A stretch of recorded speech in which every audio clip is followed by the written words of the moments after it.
1,139 yards, 4.6 yards per carry. You almost said 11,000. I caught myself. 9 touchdowns. 11,000. Marshawn Lynch on the flip side had 1,306 yards. There you go. There you go. 280 and 13 touchdowns. So, what do you think about both of these running backs here and what they bring to their respective teams? Eerily similar. Eerily similar as far as the way they run and the way their team relies on them. Just really eerily similar. Yeah, I'm liking them too. They're both real physical. Get up, they don't mind running through the middle. They're both horses. Yeah, and then they also get the yards at the contact when they do get initial contact. Yeah, they get more yak than anybody. Right. So I mean, I just like Marshawn Lynch is a yak machine. I just like their nature, how they just real nasty runners and real take on the pack. So I appreciate it. I appreciate it. So I like the both running backs, and I like the future for Lacy. I don't know where Lynch is going to be, regardless of Seattle or wherever he may be next year, but the guy's still a beast, man. They're still fairly young. Mm-hmm. They're still fairly young for running back standards. Right. So you'll like to see them stay around and see what you got there. So now we'll go on to the Packers passing attack versus the Legion of Boom. Oof. LOB. Oof. Seattle's pass D, you average about 185.6 yards in the air against them per game in the regular season, and they picked off people 13 times. Yeah. Now, as far as the Green Bay, I just pretty much did the Nelson and Randall Cobb duo. Nelson had 98 receptions for 1,519 yards, 13 touchdowns. Randall Cobb had 91 receptions, 12 to 87 yards, and 12 touchdowns. So 87 yards. So I just said it you don't even want to go into the 100. 1,287 yards. There we go. I can say my 1,287. My mind is going faster than what I'm. 1,287 yards. So.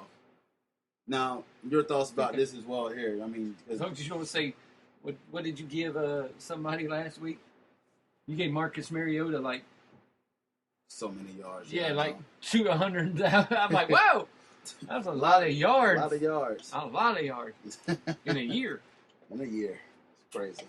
All right, your thoughts about their passing attack and this pressure or defense that the Legion of Boom brought. What's your thoughts about both of these units? Well, the Legion of Boom is the good part, but the key to the slowing down the Packers' passing game isn't LOB. It's the front seven.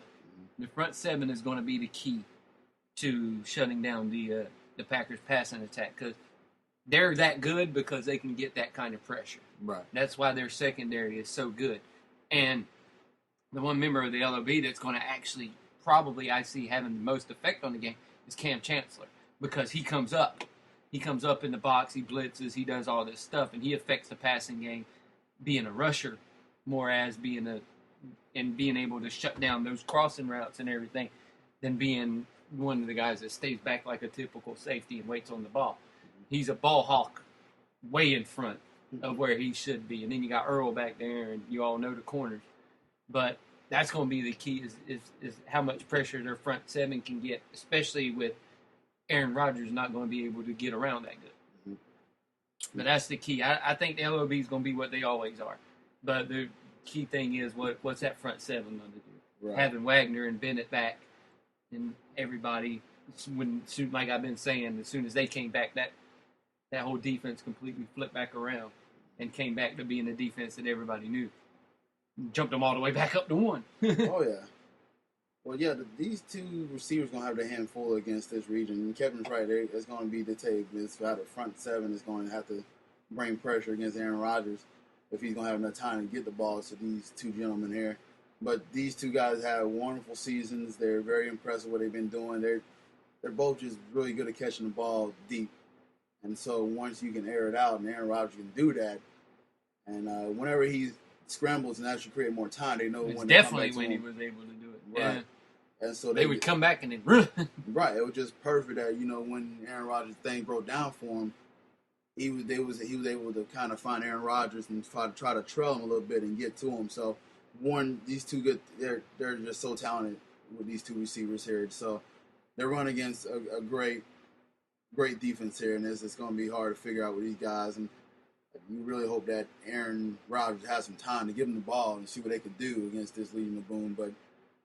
But yeah, like you said, the third receiver that's coming on too is he's doing all right as well. So it'd be interesting to see.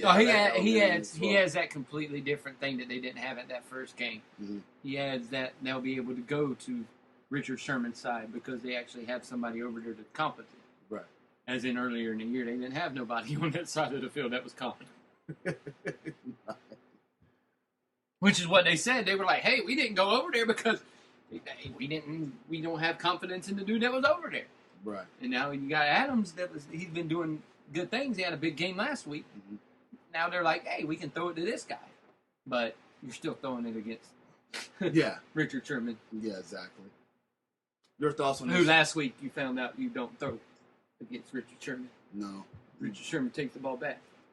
He's the greatest Washington ever. Oh. He's the best corner in the game. When you ever try to start. I am the best corner to ever live. He's such a funny guy. Now he's got the Campbell's commercial out with the suit now, so he's the face that was of been now. out where they took him to the helicopter to his mom's house. Yeah. Oh, that's funny.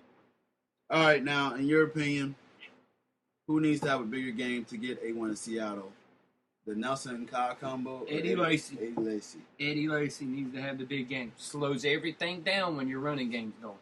Your running game's going, it's going to slow up that pass rush because they're going to have to respect your running game. Eddie Lacy is the key for them to being able, and it takes a lot of pressure off of Aaron. Exactly. Aaron. I agree with you just because. What's that? What is that, an ant? What is that, velvet? So, yeah, I think with Eddie Lacy, you got to have the time possession. You got to be able to control it, make that defense tired, which is hard to do. Then you can also create some of the, with Eddie Lacy, you got the play action and effect there to give him more time and disguise that a little bit. But this Seattle team is just good at reading everything when it comes to as far as passing the ball. They just don't give you enough time to read as well. So you have to have Eddie Lacy to control the game. Now he didn't do pretty good in opening season, but this is a different team this time around. They all are different. They played back in September. So. Yeah, because you were cursing Eddie. Yeah. In the early part of the season. Yeah. I have fantasy woes. You gotta think though, he was struggling that bad at the beginning of the season, and look what he ended up with. Mm-hmm. So he ended up having a really good season. Yeah. All right. Especially after all the struggle. We all know who I got. Give me a score. I think the Seahawks win somewhere around 24-17. I think it's pretty close. Pretty close, huh? Yeah. All right. Because that's how Seattle plays. Yeah. They grind you and grind you and grind you and grind you and grind you. I wouldn't be surprised if the Packers were ahead at halftime. Yeah. But they grind you, and then you snap at the end of the game. And then they end up snapping off one of them big, gigantic runs by either Russell or Marshawn or somebody. Another guy to look for to have a real good game this one is the other Wilson. Luke Wilson. Luke Wilson has been... 2L Wilson. He's been phenomenal these past few games for Seattle. And him and Russell have been getting more comfortable with each other. And he's been that security blanket for Russell. But he's not really just a security blanket. He's going deep on a lot of throws. He was hitting him for 80-yarders and stuff. So that's one guy to definitely look out for in this game is Wilson. Yeah. See, I go with the guy no one expects me to go with. I didn't want this game to happen because of Aaron Rodgers' leg, man. His calf. I know Kevin's being generous. I'd have much rather have saw Dallas, Seattle again than seeing Green Bay in Seattle. But I would have liked to have seen it with Aaron on full go. Yeah, that's the thing. Like, if I want Aaron at 1%, I would definitely would want to see this. But heck, 67% Aaron Rodgers is better than the majority of the quarterbacks in the NFL. 100% agree. But going up against that team is what I don't like. Right. That it's just a bad matchup for a guy who's running around on one wheel.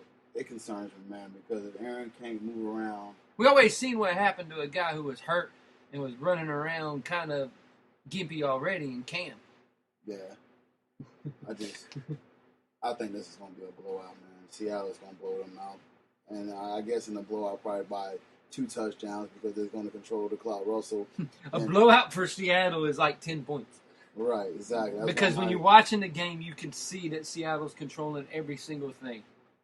And you're like, man, they dominate them, but they only win by 10 points. Mm-hmm. But it's the way they do things. I think they completely go ahead and control A. Lacy again. I don't think A. Lacy rushes for more than 40 yards. Then that's going to force him to pass the ball. Now he's going to have like 200 yards since you said that. I'd be surprised. Like Kevin said, this front seven is so dominant. If you like punting, I think this will be your game. Oh, yeah, you're definitely into punters. If you like punting, this is going to be your game. But just eating up the clock, they run the ball, and that's the thing about Russell and his crew. They find a way to extend the plays by getting first downs. Third down conversion is out as well. They're pretty good at converting third down. Some stupid idiot on the radio said, the only way you can run in the NFL playing quarterback is if you look like Cam Newton. I'm like, man, you don't watch football. I'm like, there's that dude in Seattle that kind of running around. He looks nothing like Cam Newton. That's pretty bad. I don't know if you watch it. I don't know if these guys were watching football enough. Does he watch? I don't know. And that's that West Coast stuff. They don't watch it. Yeah, I don't have much faith in Green Bay, and I'm pretty sure this game will probably turn right off. Well, Kevin will probably sit there and watch Russell just run around because he got a romance with Russell. I'll be like, run, dude, run! But yeah, my son's a big Seahawk. Yeah, I can see him. Austin likes the Seahawks. With Russell and Lynch, they probably get about rushing 200 some yards all combined. So it'll be fun to watch them guys kind of run around, kill the clock. They'll bend them and then they'll break them with one of those big runs. It seems to always happen in a Seattle game when you're watching it. It's always that one big play, and then you just see all of them go. Yeah. Because then after that big play, that defense all of a sudden gets even better, and it's just weird. It's a weird team they're a fun team to watch if you like that kind of style of football. Oh, yeah. I like that style of football, so they're fun to me to watch. They're a lot funner to me to watch than throwing the ball around 400 times and 900 points get put up on the screen. It's just a lot more fun to me to watch that kind of team. It's a defensive mind type of guy. No, defensive team, and then you have the big playability on offense, but it's not your typical big playability on offense. It's not your typical quarterback will stand back there, throw an 80-yard bomb. They'll hit you with a 60-yard run, a 40-yard run here, a 60-yard run there, a scramble for 20-something yard. To me, it's fun to watch, and it's just in the era that we're in now. It feels kind of fun to watch something completely different than what everybody else is doing. Agreed, man. Agreed. All right, well, this should do it for a short podcast. We just want to highlight that. So we'll definitely be keeping in touch with the Super Bowl that'll be up next after this in a few weeks, and we'll preview and talk more about that. And me and Kevin have to. And if I'm right, you'll never hear the end of it. There's that. So we'll got some crib stories and everything like that. And 3 years in a row.